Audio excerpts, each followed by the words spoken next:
Para sahabatku yang dikasihi oleh Tuhan di mana saja berada, pernahkah para sahabat mempunyai pengalaman yang sangat membahagiakan ketika dirimu sedang berdoa? Saya yakin para sahabat pasti pernah mempunyai pengalaman seperti itu. Betapa kita sungguh merasakan kedekatan dengan Tuhan, kita merasakan ketenangan, dan kita merasakan kedamaian yang sangat luar biasa.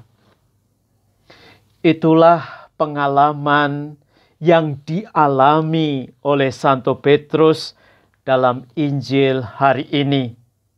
Sehingga dia mengungkapkan kata-kata yang indah.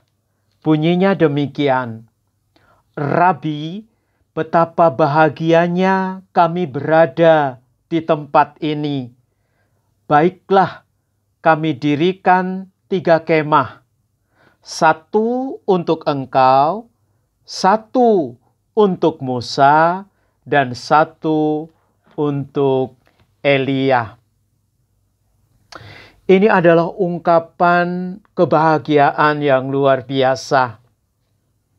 Tidak bisa digambarkan lagi betapa bahagianya Petrus, Yakobus, dan Yohanes ketika mengalami kisah transfigurasi di atas Gunung Tabor. Dan itu juga mewakili pengalaman kita. Sebagaimana tadi saya katakan, saya yakin bahwa para sahabat juga mempunyai pengalaman yang membahagiakan seperti itu ketika para sahabat sedang berdoa. Pesan penting yang hendak disampaikan dalam Injil hari ini, selain tadi mengungkapkan tentang pengalaman Petrus, pengalaman kebahagiaannya di atas Gunung Tabor karena melihat kisah transfigurasi di mana wajah Yesus berubah. Wajah Yesus memancarkan sinar yang luar biasa, dan itu dirasakan oleh Petrus, Yakobus, dan Yohanes.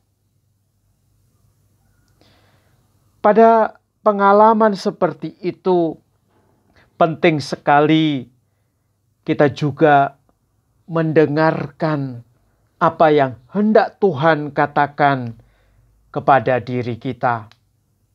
Itulah sebabnya ketika Tuhan Yesus mendengarkan ungkapan kebahagiaan dari Petrus, Yakobus, dan Yohanes, maka kemudian ada kata-kata indah yang diberikan oleh Tuhan kepada Petrus dan kedua temannya.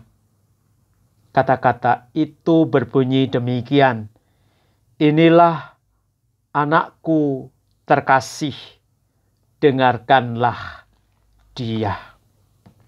Para sahabat, inilah pesan yang sangat penting.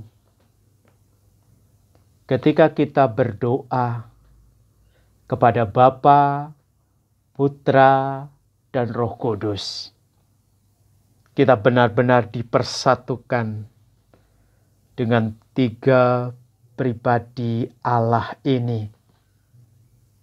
Ketika kita sedang berdoa, kita juga mendengarkan suara yang sama, persis seperti yang dikatakan dalam Injil hari ini. Inilah anakku yang terkasih, dengarkanlah dia.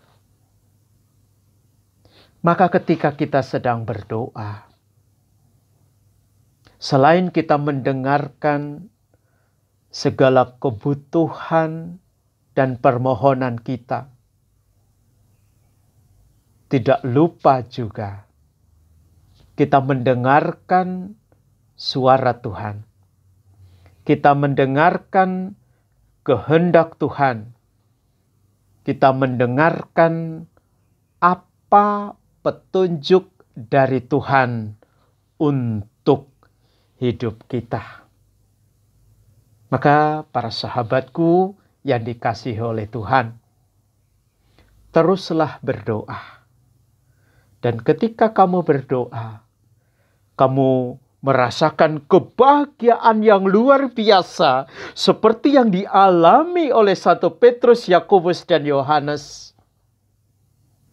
Jangan disembunyikan kebahagiaan itu. Sampaikanlah kepada Tuhan. Dan setelah itu, Tuhan akan memberikan pesan yang khusus kepadamu. Dan pesan itu adalah, inilah anakku yang terkasih, dengarkanlah dia. Kata-kata itu bisa juga kita ubah sedikit. Misalnya, Santoso, kamu adalah anakku yang terkasih. Jangan lupa, dengarkanlah suaraku. Atau bagi kamu yang namanya Maria, atau Lucia, Anastasia, Susana, Anna, Teresia, Katarina, atau apa saja namamu. Suara itu ditujukan kepadamu. Hai kamu, anakku yang terkasih. Dengarkanlah dia, putra yang kukasihi, yaitu Tuhan Yesus. Begitu para sahabatku yang dicintai oleh Tuhan, semoga hidup kita senantiasa bahagia. Dan kita selalu mengusahakan supaya bersama dengan orang lain juga hidup kita bahagia. Begitu saja, Tuhan Yesus memberkatimu dalam nama Bapa dan Putra dan Roh Kudus. Amin. You are the best. Bye-bye.